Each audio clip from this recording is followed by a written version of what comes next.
a attaqué aussi Paris, qui, dit-il, pousse à des élections coûte que coûte. Ils étaient 28 candidats, ils sont désormais 27, Aude. Le gouvernement britannique a décidé d'interdire l'importation de khat, affirmant que c'est une drogue comme le cannabis.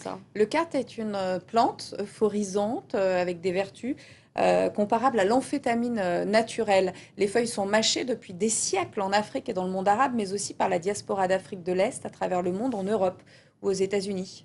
Et quelles sont les conséquences de cette décision britannique aujourd'hui? C'est une catastrophe pour les consommateurs, hein, on l'imagine aisément, mais surtout pour des millions d'habitants de la région de Meru au Kenya, qui depuis des décennies tirent leurs revenus quasiment exclusivement de ce commerce. Nos envoyés spéciaux Stéphanie Braqueux et Duncan Woodside ont assisté à la récolte du khat. Mawa, la capitale du khat au Kenya. Comme chaque jour, Josphat allume des petits foyers pour faire fuir les insectes.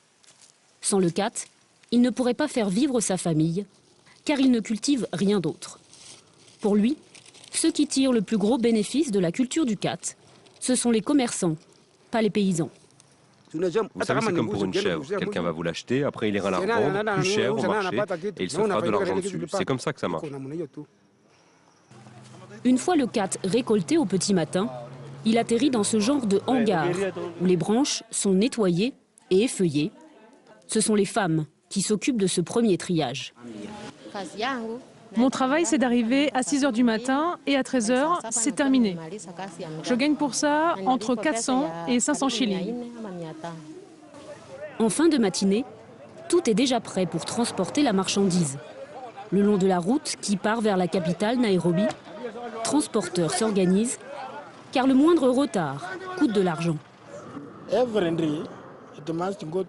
Chaque jour, on envoie les voitures au garage pour vérifier les pneus et le moteur, pour s'assurer que la voiture est en bonne condition.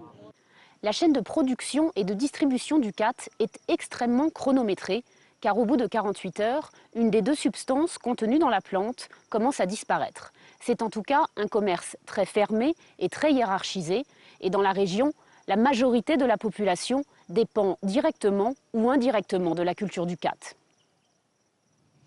C'est tout pour ce journal de l'Afrique. Merci beaucoup, Sonia. Merci, Aude.